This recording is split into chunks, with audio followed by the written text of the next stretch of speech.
नमस्कार विद्यार्थियों, MPPSC mains की क्लास में आपका स्वागत है।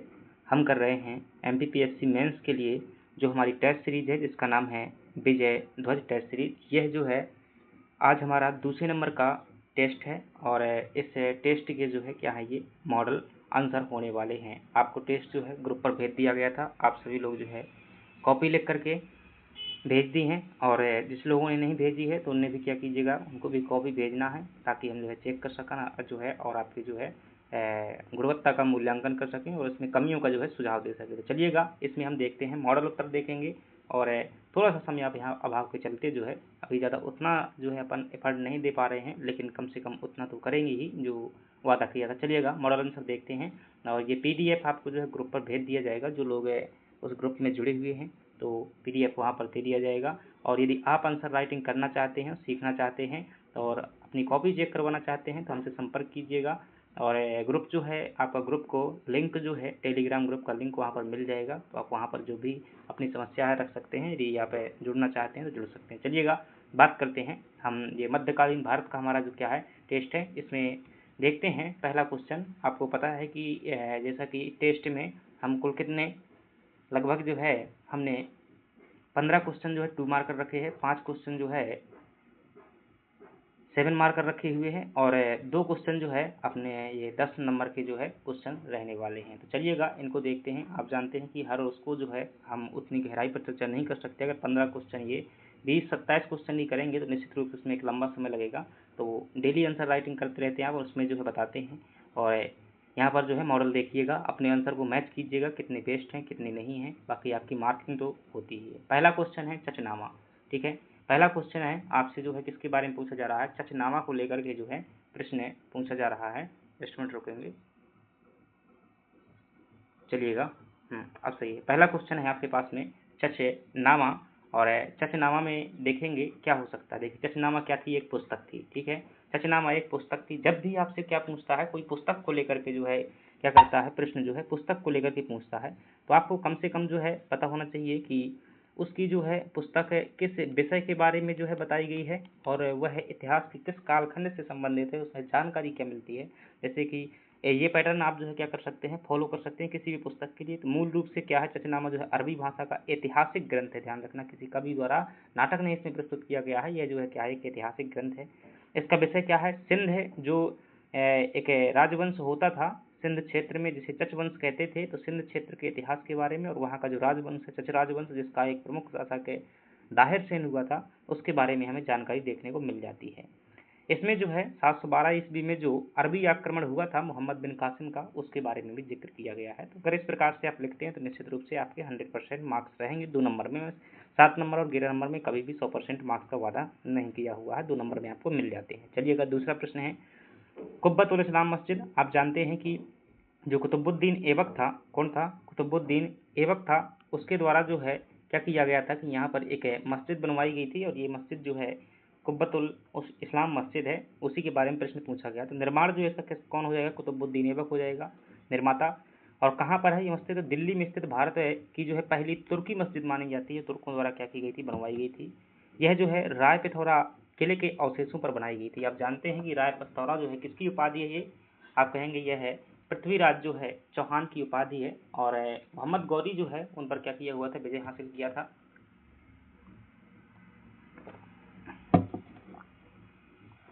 उसी के बाद में जो है, विजय के बाद में जो है उन्होंने क्या किया था, यहाँ पर इस मस्जिद का निर्माण करवाया हुआ। तो ये आपका क्या हो जाएगा, दूसरा क्वेश्चन हो जाएगा। चलिएगा अगले प्रश्न की बात कर लेते हैं और अगला प्रश्न है दीवान ए अमीर कोही। तो दिल्ली सल्तनत में जो है बहुत सारे क्या होते थे, कृषि विभाग होते थे। उनमें से एक विभाग है जिसका नाम है दीवान ए अमीर कोही। तो यह जो है क्या होता था, सल्तनत काल का एक विभाग था।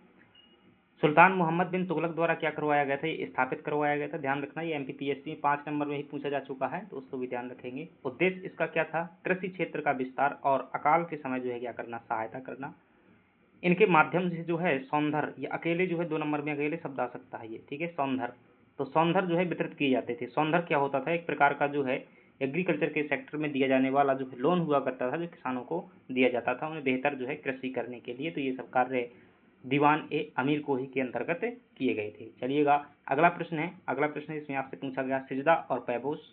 तो सजदा और पैबोस जो है ये ईरानी परंपराएं थी, और बलबन जो है खुद को यह साबित करना चाहता था कि मैं जो है एक शाही वंश का वंशज हूँ, तो उसी के लिए जो है इन्होंने ये प्रथाएं जो है चलाई हुई थी। तो गयासुद्दीन बलबन द्वारा राज दरबार में अपने लागू की गई थी।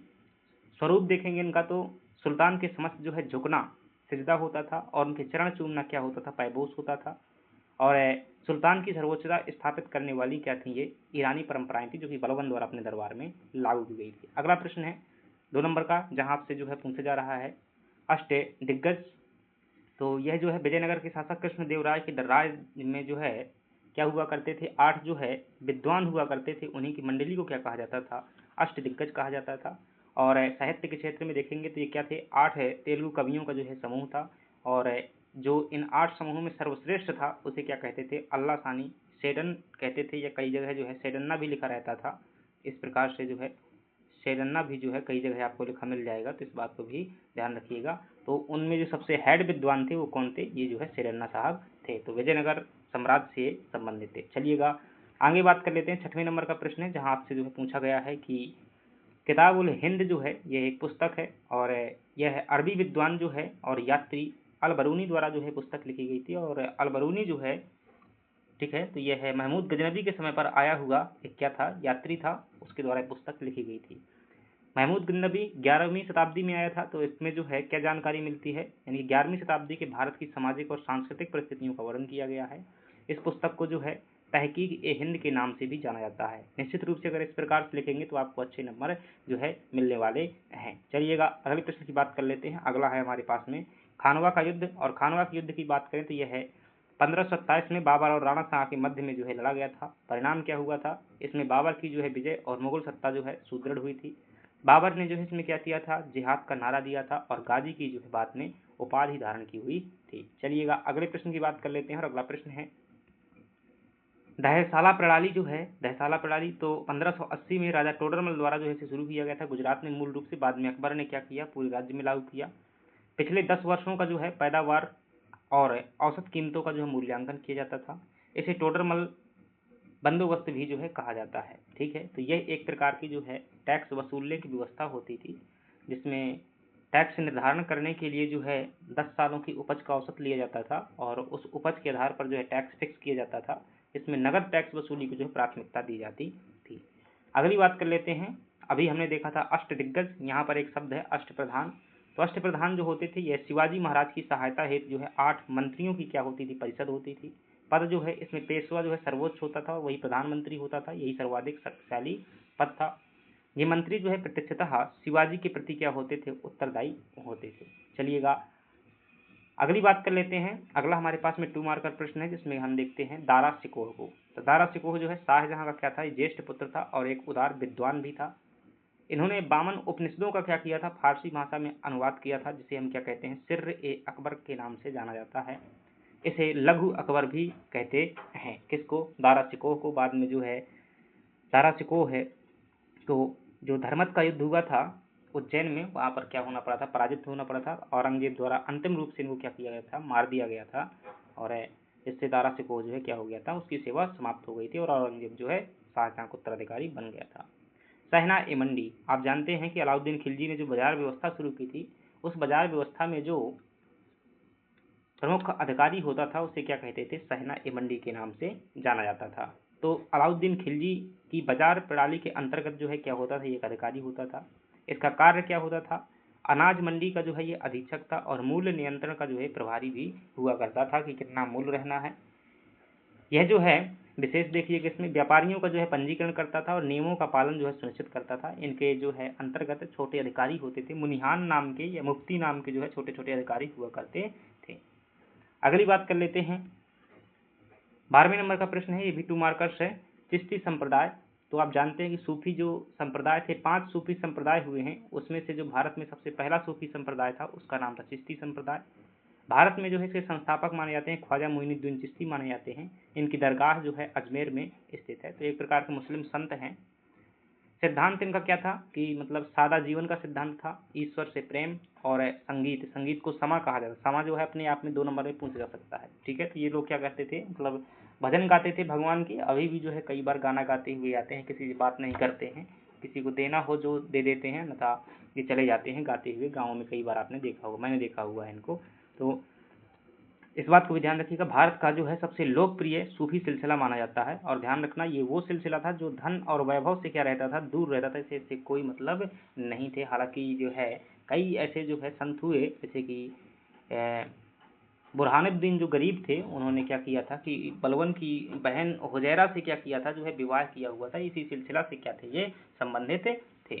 चलिएगा अगली बात कर लेते हैं। और अगला हमारे पास में प्रश्न है जहां आपसे पूछा जा रहा है कि भारत का सबसे लोकप्रिय हो जाएगा चिश्ती सिलसिला। और शेख निजामुद्दीन औलिया का नाम आपने सुना होगा, तो वो इसी सिलसिला से संबंधित थे। और अमीर खुसरो भी जो इस सिलसिला से संबंधित थे। अगला प्रश्न है हमारे पास में 2 मार्कर, जहां से पूछा जा रहा है कि तुर्कान ए चहलगानी। तो इल्तुतमिश द्वारा जो है, दरअसल बात ये थी कि इल्तुतमिश जैसे ही शासक बना था तो बहुत सारी अव्यवस्था फैली हुई थी। अब इल्तुतमिश के सामने जो है, चूंकि इल्तुतमिश को गुलामों का गुलाम कहते हैं, वो स्वयं एक गुलाम था, तो उसे अमीरों पर विश्वास ना था। तो इसने क्या किया, जो भी उसके गुलाम साथी थे उन्हीं को मिलाकर जो है 40 लोगों को मिलाकर के जो है एक दल बनाया, जिसे चलीसा दल के नाम से या तुर्कान चहलगानी के नाम से जाना जाता है। क्योंकि इसका मानना ऐसा था कि जितना अमीर लोग क्या है वफाई नहीं करते हैं, उतने जो है गुलाम क्या होते हैं, वफादार होते हैं, इसलिए उनको जो है विश्वास पर किया हुआ था। तो इल्तुतमिश द्वारा 40 तुर्क दासों का जो है संगठन बनाया गया था, उसी को तुर्कान चहलगानी कहते हैं। इसका उद्देश्य क्या था, प्रशासनिक कार्यों में सुल्तान को क्या करना, सहयोग देना। बलवन ने क्या किया था कि इस सुल्तान की शक्ति हेतु जो है समाप्त कर दिया था, क्योंकि बलवन ऐसा मानता था कि भाई राजा का पद जो क्या होता है, ईश्वर का प्रतिनिधि होता है धरती पर, और उसके समान कोई और हो ही नहीं सकता। और अगर जितनी शक्ति राजा के है, अगर उतनी शक्ति तुर्कों के पास में हो गई तो फिर राजा जो है क्या हो जाएगा, मतलब असहाय हो जाएगा। तो राजा के पद पर जो है उन्होंने शक्तिशाली बनाया था, इसलिए इसको समाप्त कर दिया था बलवन ने। अगला प्रश्न है पुरंदर की संधि। और पुरंदर की संधि आप जानते हैं कि जो छत्रपति शिवाजी महाराज थे और एक तरफ कौन थे, औरंगजेब थे। औरंगजेब ने बहुत सारे प्रयास किए कि मतलब इनको कंट्रोल किया जाए, तो कंट्रोल ना कर सके। बाद में जो है औरंगजेब ने अपने मामा को जो है 1564 के आसपास जो है 63 के आसपास अपने मामा शाइस्ता खान को जो है भेजा, परंतु छत्रपति शिवाजी महाराज ने बड़ी चालाकी से उनका क्या कर दिया, दमन कर दिया। अब जो है औरंगजेब के पास में एकमात्र ऑप्शन बचा हुआ था, जो है उनके एक सामंत थे जिनका नाम था जयपुर के राजा, जिनका नाम था सवाई जय सिंह। ठीक है, तो वो भी एक राजपूत शासक थे, काफ़ी जो है कूटनीतिज्ञ थे राजा जय सिंह। तो औरंगजेब का प्रतिनिधित्व करते हुए राजा जय सिंह आते हैं युद्ध में, और एक तरफ जो है शिवाजी महाराज होते हैं। दोनों के मध्य में जो है बातें होती हैं। अंततः कूटनीति के माध्यम से जो है जय सिंह छत्रपति शिवाजी महाराज को जो संधि करने के लिए जो है, यूँ कहिए कि मजबूर कर देते हैं, यूँ कहिए कि राजी कर लेते हैं। तो जैसा भी हो, इनके मध्य में क्या हुई थी, ये संधि हुई थी। और इस संधि की शर्त के मुताबिक जो है शिवाजी को 23 किले जो है, शिवाजी ने कुल जो है 35 किले जीत लिए थे मुगलों के। कितने किले थे उनके पास में, 35 किले थे। 35 में से 23 किले जो है मुगलों को वापस देने पड़े थे। और इसके बाद शिवाजी ने जो है आगरा की यात्रा की। देन इसके बाद में जब उनके साथ में क्या होता है, आगरा में उन्हें जो है बंदी बना लिया जाता है। बाद में 1674 में जो है छत्रपति शिवाजी महाराज जो अपना क्या करते हैं, राज तिलक करवाते हैं। चलिएगा, तो पुरंदर की संधि है, इंपॉर्टेंट है। अगली बात कर लेते हैं नादिर शाह का आक्रमण। प्रीलिम्स में प्रश्न आ चुका है कि कब हुआ था, ये प्रश्न पूछा जा चुका है। तो नादिर शाह देखिएगा कहाँ का रहने वाला था, आप कहेंगे ये जो है ईरान का रहने वाला था, और इसे क्या कहते हैं, ईरान का नेपोलियन भी कहते हैं। और भारत में जो है औरंगजेब का निधन हो चुका था, तो जो मोहम्मद शाह रंगीला था इस समय पर क्या हुआ करता था, शासक हुआ करता था। ठीक है, 1739 में आप जानते हैं 1720 से लेकर के 1740 तक किसका शासन रहता है, मोहम्मद शाह रंगीला का शासन रहता है। तो रंगीला के समय पर ईरान का नेपोलियन कहे जाने वाला नादिर शाह क्या करता है, यहाँ पर आक्रमण करता है। और आक्रमण के पश्चात यह होता है कि रंगीला को बंदी बना लिया जाता है, खूब लूटा जाता है दिल्ली को। और इसमें एक युद्ध हुआ था, उस युद्ध का नाम था करनाल का युद्ध।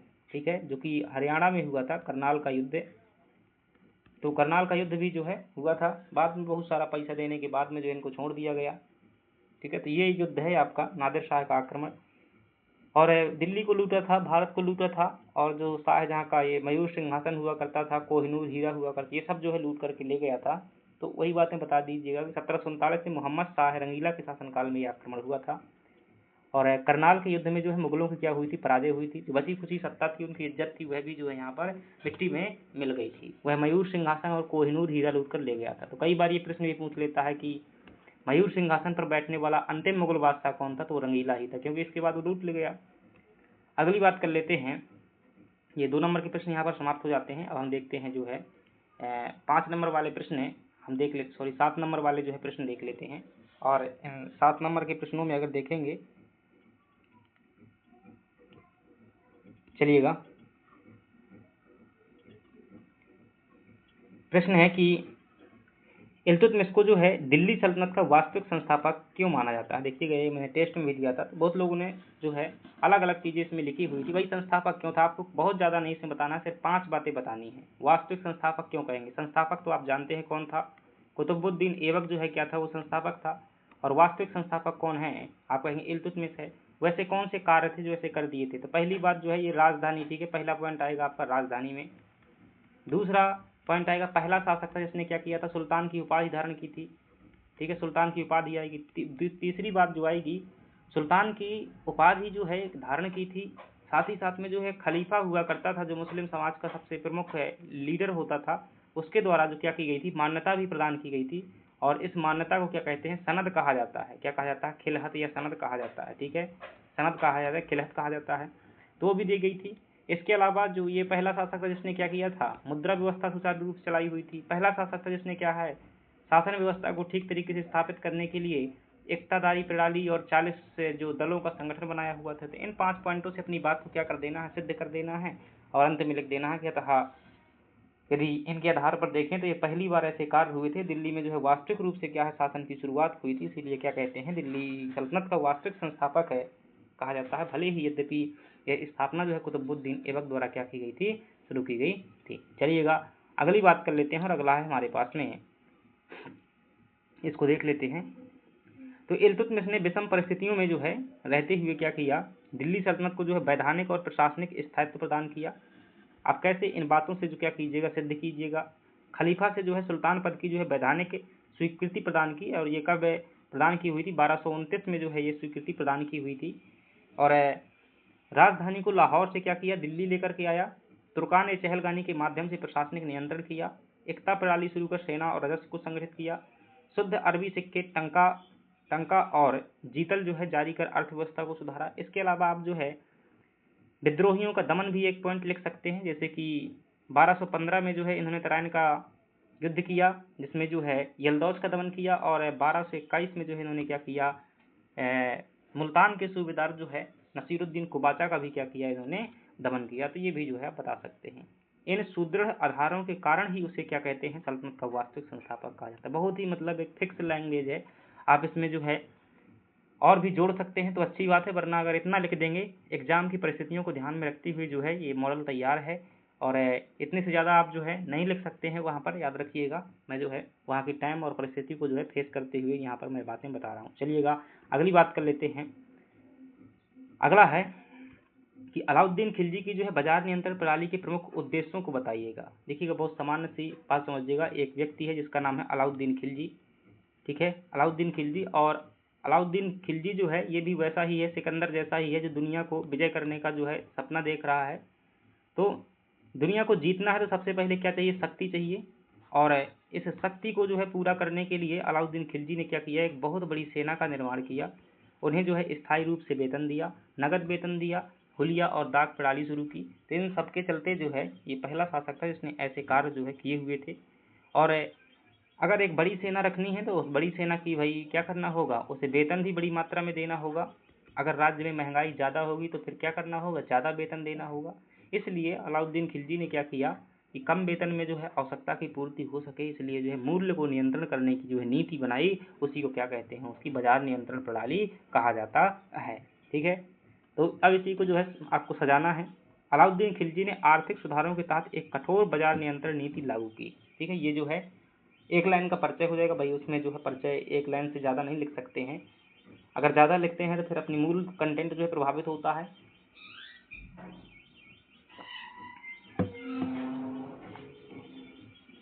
तो बाजार नियंत्रण प्रणाली में जो है क्या किया उसने कि नियत वेतन में जो है विशाल स्थायी सेना का जो है सफलतापूर्वक, क्या पूछ रहा है यहाँ पर, बाजार नियंत्रण नहीं पूछ रहा है, कि बाजार नियंत्रण व्यवस्था नहीं पूछ रहा है क्या है, वो पूछ रहा है प्रश्न में इसके उद्देश्य क्या है।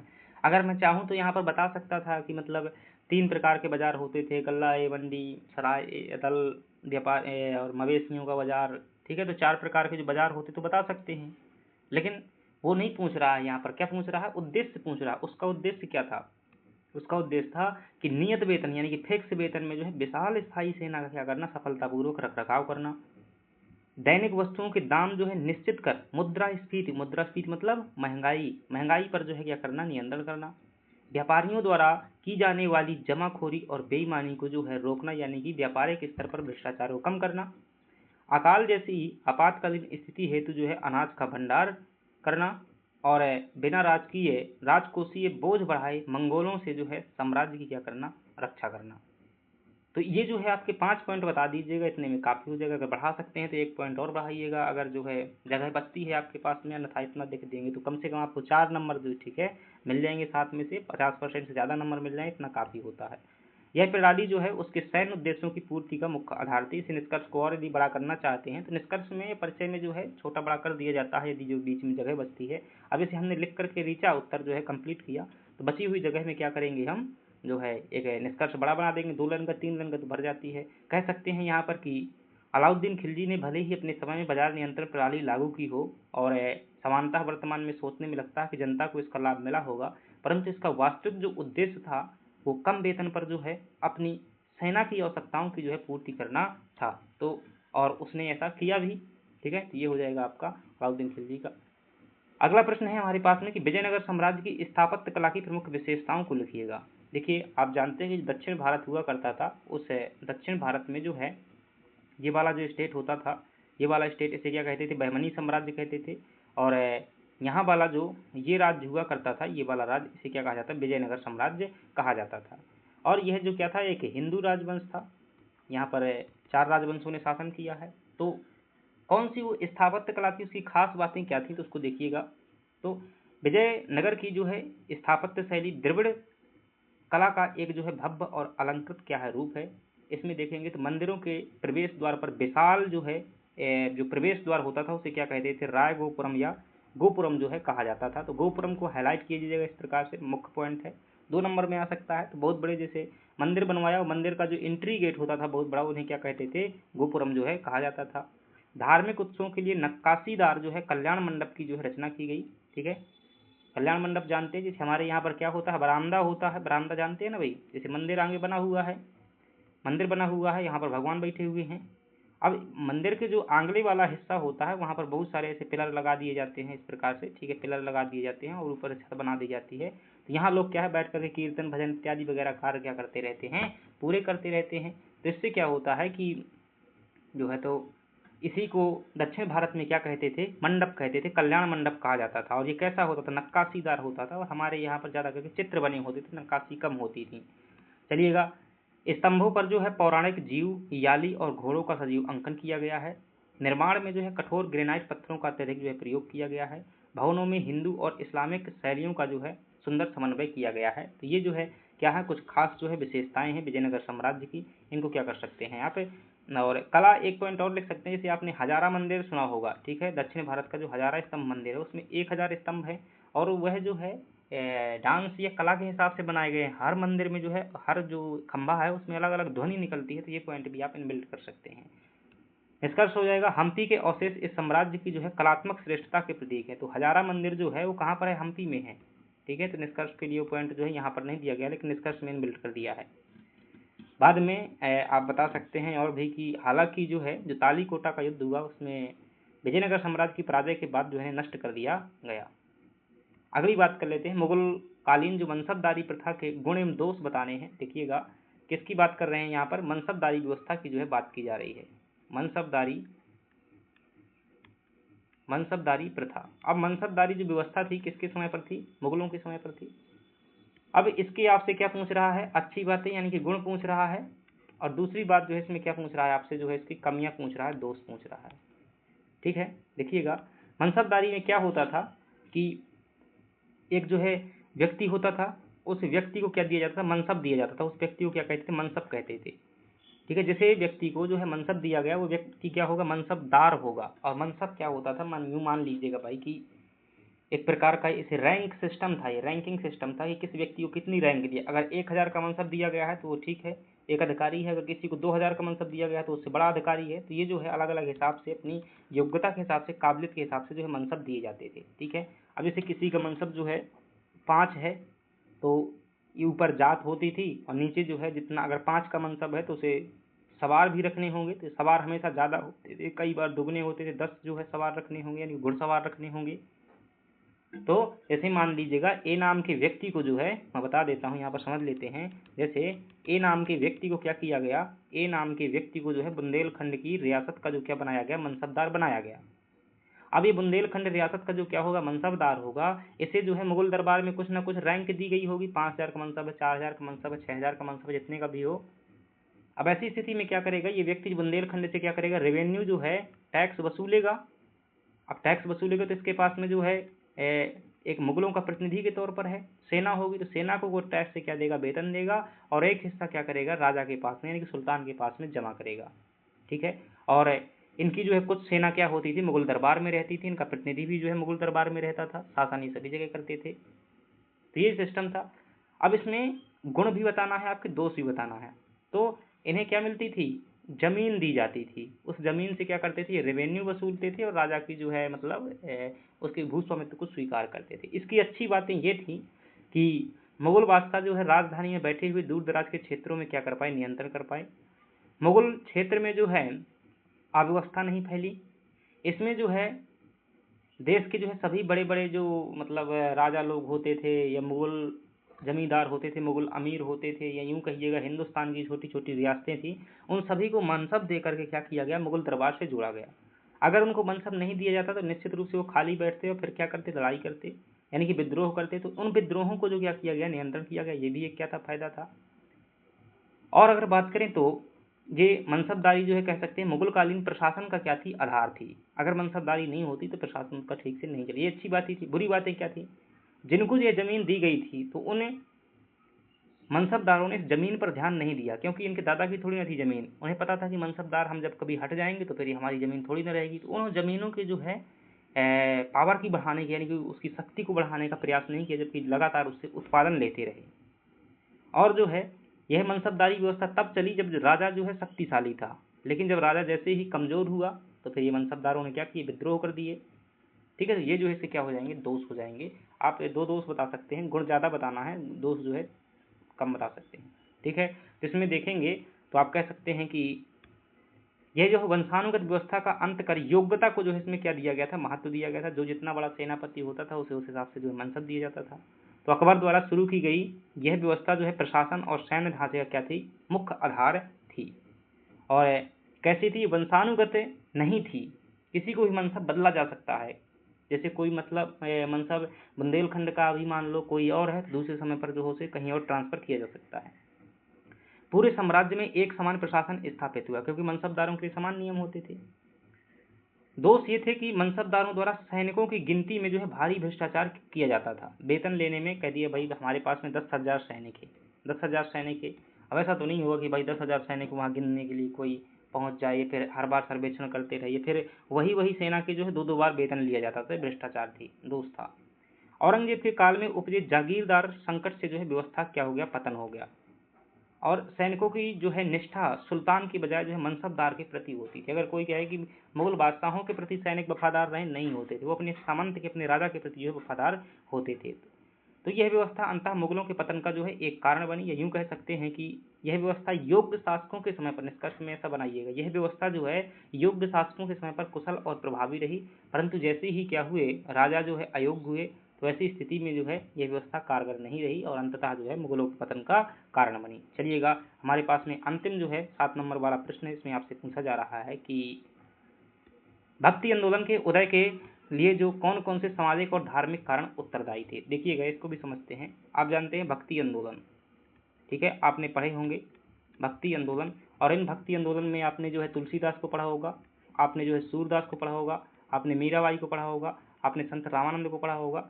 तो ये कहते हैं कि आखिर ये आंदोलन उदय क्यों हुए थे, इनके कारण बताइएगा। और वो भी कारण कौन से, जो सामाजिक कारण है, कुछ ना कुछ सामाजिक कारण थे वो पूछ रहा है, और दूसरे जो है धार्मिक कारण ये पूछ रहा है कि कौन से कारण थे जिनके कारण जो है क्या हुआ, इसे इन आंदोलनों को उदय हुआ। दरअसल देखिएगा, पहले कुछ लोगों का मानना था कि भगवान जो है सिर्फ क्या है, बड़े लोगों के पूजनीय हैं। और इसमें जो क्या था कि समाज का एक बड़ा हिस्सा जो है भक्ति भावना से क्या था, अलग था, आध्यात्मिक से जो है अलग था।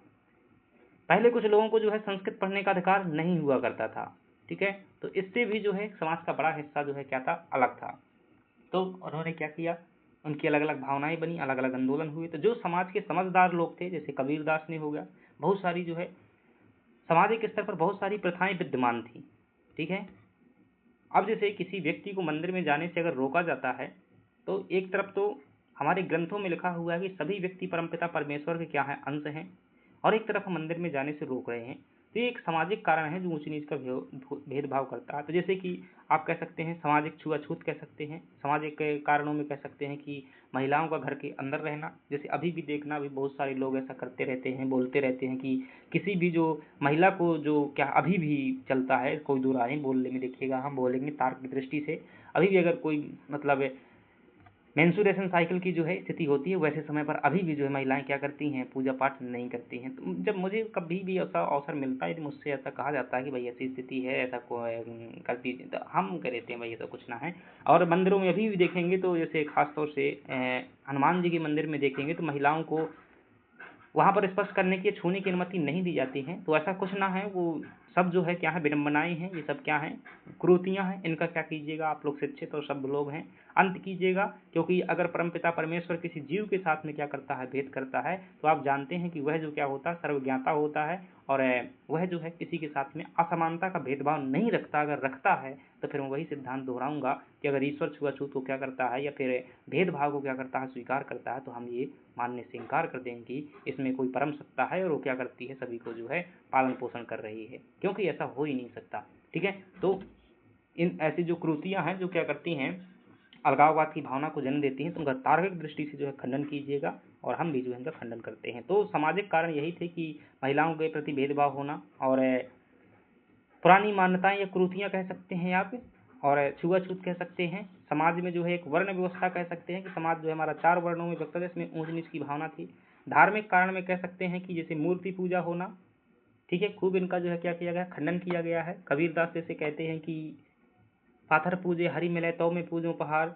और जैसे संत रामानंद एक व्यक्ति थे, तो उन्होंने ही क्या किया था, पहली बार जो है भक्ति के द्वार जो है समाज के सभी धर्मों को जो है खोले हुए थे, सभी जातियों खोले हुए थे। इनके शिष्य जो है 7 जाति के थे, कोई राजपूत था, कोई क्षत्रिय था, कोई ब्राह्मण था, तो कोई सेठ था, तो कोई नाई था, कोई जो है मोची था, ठीक है, कोई जुलाहा था।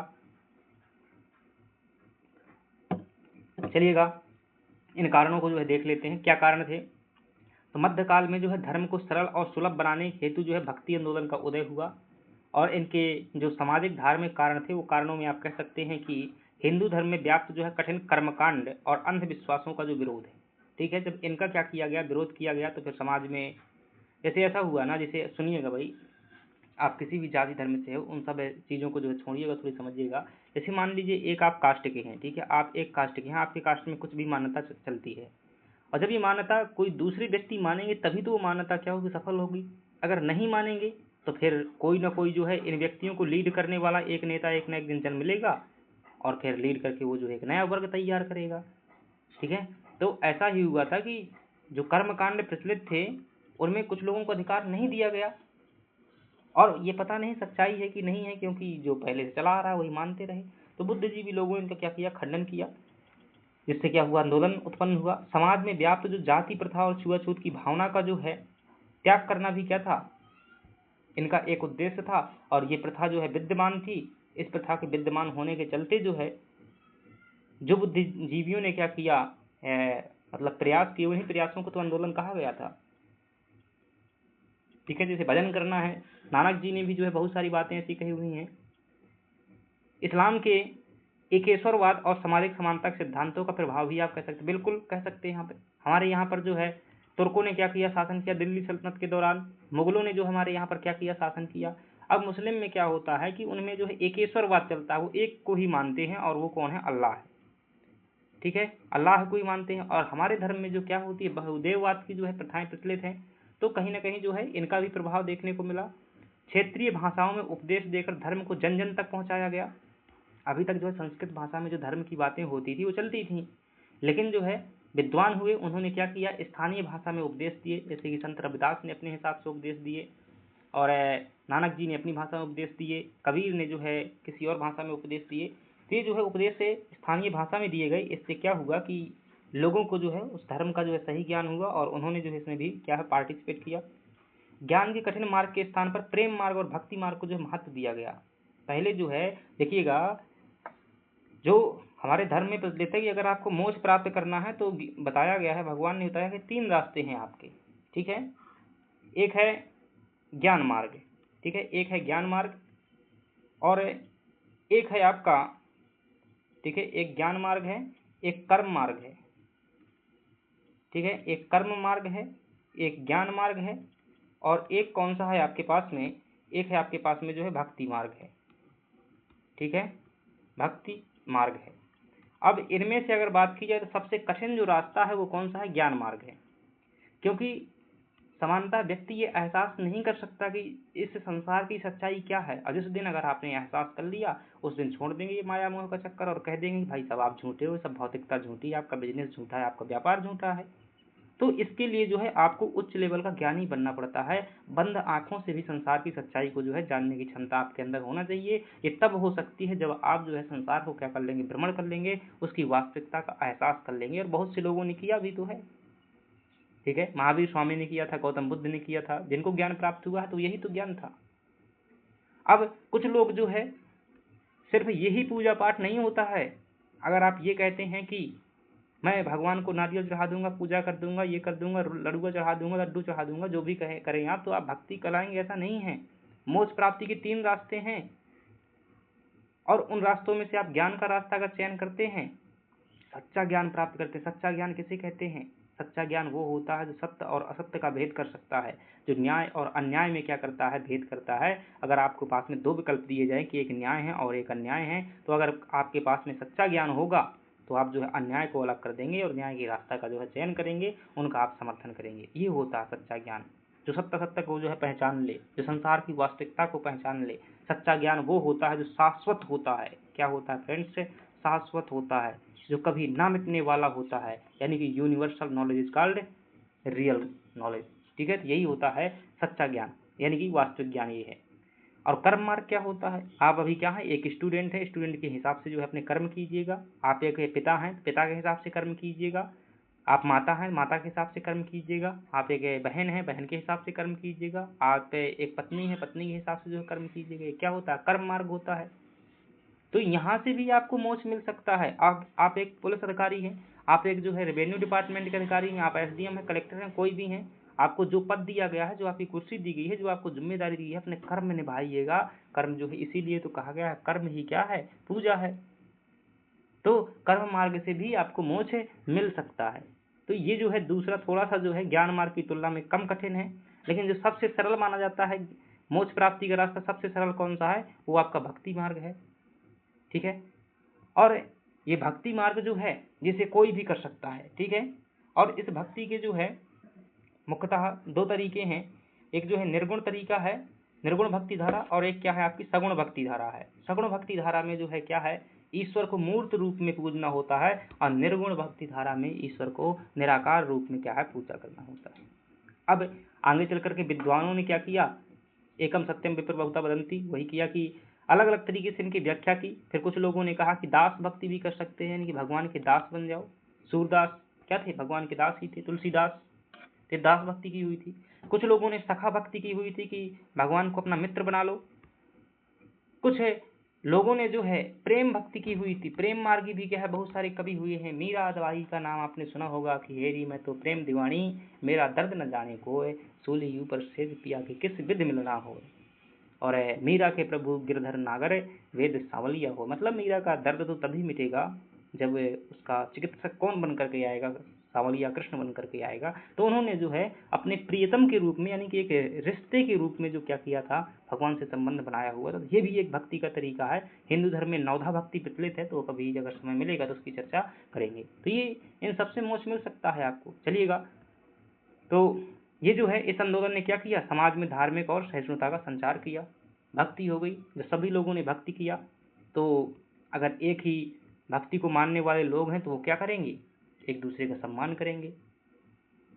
जब कीर्तन होगा, अच्छा कन्या खाई हुई है कभी, बच्चियों ने तो खाई होगी, ये कन्या खिलाते हैं ना नवदुर्गा में, तो इसमें कौन सा माहौल बनता है, हालांकि वो अलग बात है कि अभी भी जो है बहुत सारे लेवल पर जो है बातें होती रहती हैं कि ये इसकी कन्या है उसकी कन्या है, अभी की बात है भाई। चलिएगा फिर कभी बताएंगे, मेरा व्यक्तिगत मामला है तो मैं कभी चर्चा करूंगा, मतलब कि कितनी घनिष्ठ मानसिकता वाले लोग हैं यहीं पर, मतलब एक शहरी लेवल पर बात करूंगा, तो चलिए होगी फिर कभी बात। तो इससे क्या हुआ कि जब लोगों ने सबको अधिकार मिल रहा, सबको लगा कि भाई हम क्या है, एक ही समाज के हिस्सा, हम भी मनुष्य हैं, हम भी यहाँ बराबर के दर्जा का प्राप्त करते हैं, तो इन सबके बावजूद जो है समानता की भावना आई काफ़ी हद तक, लेकिन फिर भी जो है ये एक आदर्श जीवन था, 100% लागू नहीं हो पाया था। चलिएगा अगले प्रश्न की बात कर लेते हैं, और अगला प्रश्न है हमारे पास में जो 10 नंबर का प्रश्न है, जहाँ आपसे पूछा जा रहा है कि अकबर की जो है 16 ए कुल की नीति का क्या करना है, आपको परीक्षण करना है। तो 16 ए कुल की जो नीति क्या थी, 16 ए कुल की नीति का मतलब है एक ऐसी नीति, 16 ए कुल का जो अर्थ है सार्वभौमिक शांति है, जो सभी धर्मों के प्रति सहिष्णुता पर जो है आधारित क्या है, एक प्रकार का दर्शन है। इतने शब्द लिख दीजिएगा, आपको जो है बहुत अच्छा जो है स्पष्ट कीवर्ड है, बहुत ज़्यादा भाषा नहीं है, लेकिन एक एग्जैक्ट आंसर है। बाद में आप चाहें तो लिख सकते हैं कि इस नीति को जो है अकबर द्वारा सार्वभौमिक शांति स्थापित करवाने के लिए जो है लागू की गई थी, शायद इसीलिए अकबर को जो है एक राष्ट्रीय सम्राट के रूप में जो दर्जा प्राप्त होता है वो कहीं ना कहीं इसीलिए होता है कि सभी धर्मों को लेकर के ऐसी नीतियां जो है अपनाई हुई थी। इतिहास प्रमाणों को स्वीकार करता है, ठीक है, तो ये प्रमाण जो है देता है कि सभी धर्मों के लिए उसने नीति अपनाई हुई थी, कुछ कार्य भी किए थे। तो इसका अर्थ क्या है कि एक सहिष्णुता का जो है विकास किया जा सके और सभी धर्मों के प्रति जो है कार्य किए जाएं। तो क्या क्या कार्य किए हुए थे, अकबर ने एक धर्म स्थापित किया हुआ था, इबादत खाना बनवाया हुआ था, तीर्थ यात्रा कर खत्म कर दिया था, जजिया कर खत्म कर दिया था, गौ हत्या पर निषेध लगा दिया था, हिंदू धर्म के पर्व भी वह मनाता था, पंजाब के सिखों से भी क्या करता था, वो बात करता था।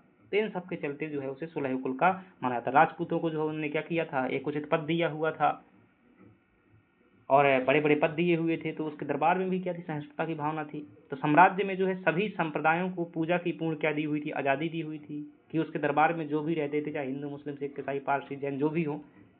अकबर के दरबार में जैन विद्वान भी थे, हरिविजय सूरी का आपने नाम सुना होगा। तो सभी संप्रदायों को उसने पूजा की पूर्ण स्वतंत्रता दी, भेदभावपूर्ण जजिया कर और तीर्थ यात्रा कर को समाप्त कर दिया। इबादत खाना, ठीक है, धर्म की चर्चा करने के लिए जो विभिन्न धर्म गुरुओं के साथ जो सत्य की खोज हेतु जो है इबादत खाना बनवाया हुआ था। योग्यता के आधार पर हिंदुओं को जो है उच्च मनसब पर जो है नियुक्त किया था। साझा संस्कृति गंगा जमनी तहजीब का जो है विकास किया था। ये जो है क्या थे, उसकी नीति के जो है प्रमुख क्या थे, बिंदु थे। अब आपको लिखना कैसे है, ऐसा लिखना है कि आपका जो कॉपी के 2 पेज होते हैं 10 नंबर का उत्तर लिखने के लिए, तो एक पेज में आपका क्या आना चाहिए, परिचय आना चाहिए और ये 5 पॉइंट जो है आना चाहिए, बस इतना ही आना चाहिए। बाकी जो दूसरा पहलू है प्रश्न का, तो सुदृढ़ीकरण में क्या प्रभाव पड़ा, जैसे अकबर ने इस प्रकार की नीति अपनाई तो उसके राज्य पर क्या प्रभाव पड़ा वो बता रहा है। तो ये दूसरे पेज में आपका आएगा, ये वाला कंटेंट है, ठीक है। थोड़ा सा फैला करके लिखिएगा, ग्राफ में लिख दीजिएगा। अगर जो आपको लगता है मेरे पास में कंटेंट कम है तो आप ग्राफ में लिख सकते हैं बड़े प्रश्न। ये ऐसी कला होती है ग्राफ में लिखना और जो है प्रेजेंटेशन में लिखना कि कम समय में जो है कॉपी भर देती है और आपको नंबर भी मिल जाते हैं, क्योंकि सटीक भाषा होती है। सुदृढ़ीकरण में प्रभाव देखेंगे कि जब उन्होंने ऐसा किया तो राजपूत गठबंधन से जो है साम्राज्य को क्या मिला, निष्ठावान जो है सैन्य वर्ग मिल गया, ठीक है। तो आप जानते हैं कि ये वर्ग जो है हमारे यहाँ पर खास तौर से इतिहास में क्या है, एक सैनिक दृष्टि से काफ़ी कुशल रहा है। और खास तौर से आमेर के जो भारमल वगैरह थे, मान सिंह वगैरह थे, तो ये जो है अकबर के संबंध में थे। तो इनसे क्या हुआ कि एक आप जानते हैं कि अकबर के सर्वोच्च सेनापतियों में से एक थे मान सिंह, ठीक है। तो एक उसको बड़ा सैनिक वर्ग मिल गया, किसको, मुगल साम्राज्य को। उदार नीतियों के कारण हिंदू जनता का जो है मुगलों के प्रति जो है विरोध कम हुआ, ठीक है। अगर जो क्या है कट्टर कट्टर नीति अपनाते, हालांकि अपनाई हुई थी, पर कोई दो राय नहीं कि उसमें जो है विद्रोह भी हुए थे, जिन लोगों ने अपनाई थी तो उनके प्रति विद्रोह हुए। आंतरिक शांति से जो है साम्राज्य विस्तार हेतु जो है पर्याप्त समय मिल पाया। अगर समाज के अंदर ही क्या होगी, विद्रोह का दमन करते रहोगे तो बाहर की ओर कैसे विस्तार कर पाओगे। तो अकबर ने ये सब किए तो राज्य में शांति बनी रही, तो फिर वो बाद में अफगानिस्तान के काबुल वगैरह क्षेत्र जो है जीत सका। आगे बात कर लेते हैं, साहित्य और कला में जो है भारतीय ईरानी शैलियों क्या हुआ, समन्वय हुआ। अगर दो धर्मों के लोग साथ बैठ करके क्या करेंगे, बात करेंगे, तो निश्चित रूप से महाभारत का अनुवाद जो है अकबर के दरबार में किया जाएगा। अगर कोई विद्वान महाभारत को पढ़ेगा तो कुछ ना कुछ उसके ऊपर कुछ प्रभाव पड़ेगा। तो साहित्य और कला में भारतीय ईरानी शैलियों का समन्वय हुआ। समान कानून व्यवस्था से जो विशाल साम्राज्य को क्या किया गया, एकता के सूत्र में जो है बांधा गया। तो यह एक क्या है, सफल राजनीतिक उपकरण था जिसने जो है मुगल साम्राज्य को क्या किया, मजबूती प्रदान किया। ये जो क्या हो जाएगा, आपका निष्कर्ष हो जाएगा। और आज का अंतिम प्रश्न है जहाँ आपसे पूछा जा रहा है कि मराठा शक्ति के उत्कर्ष के कारक एवं पतन के कारण लिखिए, यानी कि जो मराठा साम्राज्य था वो क्यों उठा ऊपर की ओर, क्या कारण थे, और फिर पतन क्यों हो गया, आपको दोनों बताना है। तो एक पेज में जो है इसके उत्थान के बारे में बताना है, दूसरे पेज में आपको निष्कर्ष और पतन के बारे में बताना है। परिचय बताइएगा कि 17वीं शताब्दी में छत्रपति, ये थोड़ा शब्द ठीक है यहाँ लिखिएगा, छत्रपति शिवाजी महाराज की, या फिर शिवाजी लिख सकते हैं, ठीक है, क्योंकि 74 में जो राज्याभिषेक हुआ था। 17वीं शताब्दी में जो है शिवाजी महाराज के नेतृत्व में मराठों का जो है उदय एक युगांतकारी घटना थी, जिसकी शुरुआत, अच्छा लिख सकते हैं आगे चलकर कि जिसकी शुरुआत 1674 में छत्रपति शिवाजी महाराज के नेतृत्व में हुई थी, और आगे चल करके संभाजी साहू जी, राजा राम जैसे जो है महान क्या हुए, शासक हुए, जिन्होंने क्या किया, मराठा राज्य को साम्राज्य में, बाजीराव जैसे पेशवा ने क्या किया, साम्राज्य में तब्दील कर दिया था। अब क्यों जो है इनका उदय हुआ था, देखिएगा उत्कर्ष के कारक क्या थे, वास्तविक कारक जो है आप देखिएगा यहाँ पर समझ लेते हैं। जो मराठों का क्षेत्र था ना, खास तौर से तो मराठों का क्षेत्र ये वाला था, महाराष्ट्र वाला क्षेत्र था, और आप गौर से देखेंगे तो यहाँ पर जो है ये पश्चिम घाट पड़ता है, और यह जो है एक वृष्टि छाया प्रदेश है, यानी कि यहाँ पर कृषि नहीं होती थी, यह एक ऊसर क्षेत्र था। तो यहाँ के लोग खेती करने की बजाय क्या करते थे कि खासतौर से दक्कन की यहाँ सल्तनतें थी बहमनी साम्राज्य की, वहाँ पर जो है सैनिक सेवाएं दिया करते थे। कौन सी सेवाएं, सैनिक सेवाएं देते थे। इससे क्या हुआ कि उनका मतलब सेना में कुशल हो गए, और धीरे धीरे जो है शिवाजी जैसे लोग हुए तो उन्होंने क्या किया कि भाई ये सेना बाहर जाती है तो हम ही इनको लीड करें, तो उन्होंने भी लीड किया, यही कारक थे। महाराष्ट्र के दुर्गम पहाड़ियों क्षेत्र ने अभेद्य सुरक्षा प्रदान की। जो महाराष्ट्र का पहाड़ी वाला इलाका है तो वहाँ पर जो है इन्हें क्या है, लड़ने के लिए जो है काफ़ी अच्छी सहायता मिली, क्योंकि छापामार जो युद्ध प्रणाली होती है तो वो जंगलों में ही लड़ी जाती है, ठीक है। तो जंगल में जो है ये छापामार युद्ध प्रणाली ज़्यादा काम करती है, तो ये इनके लिए जो है ज़्यादा वहाँ पर कारगर सिद्ध हुई। संत तुकाराम और रामदास ने सांस्कृतिक एकता का संचार किया। तो ये जो क्या थे, मतलब भक्ति आंदोलन के प्रमुख संत थे, और इन्होंने जो है आध्यात्मिक दृष्टि से हिंदू प्रजा को उत्थान के लिए और हिंदू साम्राज्य की स्थापना के लिए जो है कहीं ना कहीं क्या किया, प्रेरित करने का क्या किया, कार्य किया।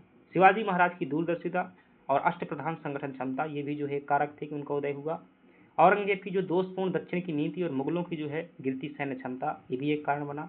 हिंद स्वराज की अवधारणा से उपजा स्थानीय गौरव, किसने रखा था, छत्रपति शिवाजी महाराज ने शुरू किया था। संभाजी महाराज ने जिस प्रकार से अपने क्या किए थे, अंतिम सांस तक जो है लड़ाई की थी, तो इससे जो है लोगों को जो है बहुत ज़्यादा क्या हो गया, प्रेरणा मिल गई, और स्वराज की जो है धारणा मजबूत हो गई।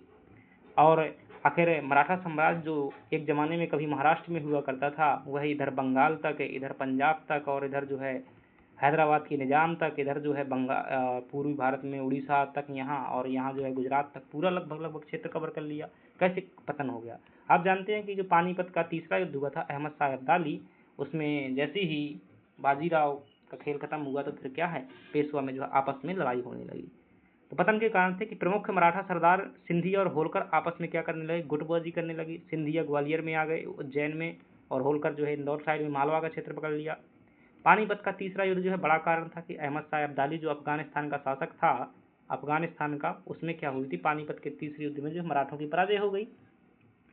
और ये कई मतलब महीनों से चलने वाला युद्ध था, बड़ी सेना वहाँ पर गई थी, जान माल की इसमें हानि हुई थी, और अपार धन संपदा जो है इसमें क्षति हुई थी। फिर कोई योग्य व्यक्ति भी तो नहीं बचा था, ठीक है, सदाशिवराव भाऊ उसमें जो है मारा गया था। चौथ वसूली की जो नीति ने जो है पड़ोसी राज्यों को शत्रु बना दिया था। अब जब तक पेशवा दमदार था तब तक तो ये तलवार के दम पर क्या करे, चौथ वसूल पाए, और जैसे ही पेशवा क्या है योग्य व्यक्ति नहीं रह गया तो फिर क्या, चौथ नहीं देने लगे लोग, आपसी में इनकी जो है पड़ोसी राज्यों से लड़ाई भी हो चुकी थी। ये भी एक कारण बना पतन का। अंग्रेजों की तुलना में पिछड़ी सैन्य तकनीकी और कूटनीति, तो अंततः जो मराठों का पतन हुआ वो आंग्ल मराठा युद्ध में हुआ, जो तीसरा आंग्ल मराठा युद्ध हुआ था, आपसी फ्यूट के कारण, और अंग्रेज जो है यहाँ पर आ गए थे। मराठा परिसंघ पर जो है केंद्रीय नियंत्रण जो है पूर्णतः कमजोर हो गया था, क्योंकि छत्रपति जो था वो सीताराम हो गया था, मतलब उसकी शक्ति नहीं रह गई थी। शक्ति किसके हाथ में थी, पेशवा के हाथ में थी, और पेशवा आप जानते हैं कि बाजीराव के बाद कोई दमदार रहा नहीं, और जैसे ही बाजीराव की डेथ होती है तो फिर आपसी पेशवा बनने के लिए लड़ने लगते हैं, और अंततः जो है फिर ये गायकवाड़ हो जाते हैं अलग, सिंधिया अलग हो जाते हैं, होलकर अलग हो जाते हैं, तो यही इनकी पराजय का जो है कारण बनता है। अंततः मराठों के जो है प्रतिरोध ने भारत में जो है मुगल पतन को तीव्र कर दिया। जैसे ही ये पानीपत का जो तीसरा युद्ध हुआ था, इसमें जैसे ही पराजय हुई थी तो एक अंग्रेज ने स्टेटमेंट दिया हुआ था कि पानीपत के जो तीसरे युद्ध ने यह तय नहीं किया कि कौन आगे चल करके मतलब हिंदुस्तान का बादशाह होगा, लेकिन यह जरूर तय कर दिया कि कौन नहीं होगा। तो मराठा अगर सही से चलते तो हो सकता था कि मुगलों के उत्तराधिकारी हो सकते थे, यानी कि मुगलों के बाद जो है हिंदुस्तान की गद्दी संभाल सकते थे, लेकिन ठीक है उनकी नीतियाँ जो है कुछ अप्रभावी रहीं।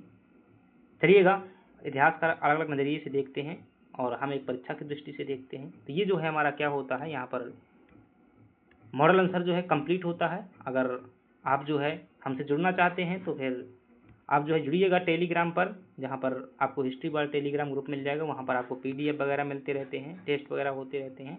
और अगर आप पैड आंसर राइटिंग में जुड़ना चाहते हैं तो मात्र 299 रुपये के चार्ज पर जो है आप क्या है जुड़ सकते हैं। और 96 इस नंबर पर जो है क्या कीजिएगा, मैसेज कीजिएगा